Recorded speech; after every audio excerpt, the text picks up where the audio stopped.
welcome to the Explainer. You know, our world is just full of variety. But let's be real, sometimes our differences can cause some pretty deep divisions. So today, we're going to dig into that tricky line between diversity and discrimination. So let's just jump right in with a big question. We're all different, right? But when does different turn into something dangerous? It's a huge question, one that really shapes entire societies. And to get a handle on it, we're going to take a look at one of the most diverse places on the entire planet. I'm talking about India. And when I say it's one of the most diverse countries on Earth, well, the numbers are they're staggering. Okay, get this. Every single one of the world's 8 major religions has followers in India. Just let that sink in for a second. That alone is pretty incredible, right? And it's not just about religion. How about language? We're talking over 1,600 different mother tongues. Can you even imagine the sheer variety of stories, jokes, and ideas that come with that kind of linguistic landscape? It's amazing. And if that's not enough, culturally, there are more than 100 distinct forms of dance. I mean, all of this together, this incredible tapestry of beliefs and languages and art, it's what makes life so vibrant and rich. But, as we all know, this much diversity isn't always celebrated. It can be really challenging. You know how it is. We often feel safer, more comfortable with people who look and talk and think like us. And that comfort with what's familiar, well, sometimes it can curdle into some pretty negative attitudes towards anyone who's different. So where does it start? Well, it often begins with prejudice. This is that moment you judge someone negatively or see them as inferior before you even know them.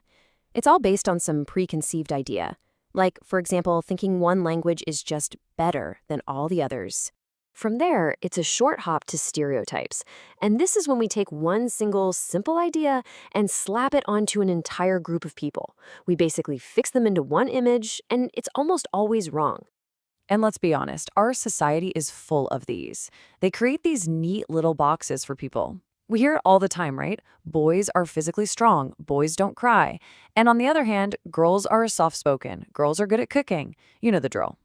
But does that really fit every single boy or girl out there? Of course not.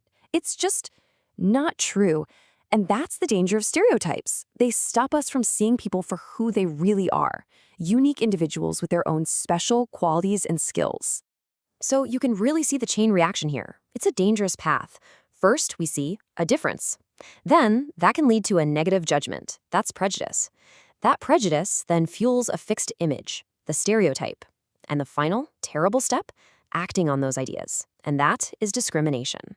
Now, to really understand the deep, personal pain of discrimination, let's look at the story of someone who experienced it firsthand and then grew up to fight it with everything he had, a man named Dr. B.R. Ambedkar. The year is 1901. And he's just a 9-year-old boy waiting at a train station with his brother. They're waiting to meet their father in a town called Koregaon. And, they were well-dressed, they spoke clearly. So the station master comes up to them, and seeing these polite, well-dressed kids who look a little lost, he's friendly. He tries to help them out. He assumes they're from an upper caste family. But then, the station master asks them who they are. And the young Ambedkar, without even thinking about it, just blurts out the truth. We are Mahars. Now, the Mahars were a community that, at the time, were treated as untouchables. And listen to Ambedkar's own words here, because this is the key moment. He says the station master was stunned. His face had a sudden change. He was, in Ambedkar's words, overpowered by a strange feeling of repulsion. Just wow. One single word changed absolutely everything. So the man who is just trying to help them is suddenly filled with disgust. He just leaves, he walks away, and those 2 little boys are left completely alone, totally shunned, simply because of the family they were born into. Dr. Ambedkar belonged to what we now call the Dalit community, and that word Dalit is a term they chose for themselves.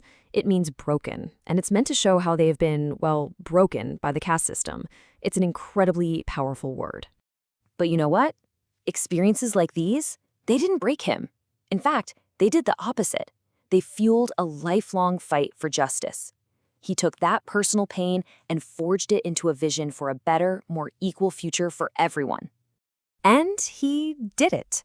Dr. Ambedkar became a lawyer, a leader for the Dalit community, and eventually he became known as the father of the Indian Constitution, a document that has, at its very core, the goal of ensuring equality and justice for every single citizen. He made sure diversity was seen as a strength, not a weakness. So, after all that, what's the big takeaway here? What's the one thing we really need to remember? Well, the core issue is this. Stereotypes rob us of the chance to see people as people. They stop us from looking at each person as a unique individual with their own special qualities and skills that are totally different from anyone else. Just like with that station master, they make us see a label instead of the person standing right in front of us. So I'll leave you with this final thought. Diversity gives our world color, right? It makes life interesting. But how do we make sure it never, ever becomes a weapon? Because ultimately, it's up to every single one of us to make sure our differences are a source of strength, not division.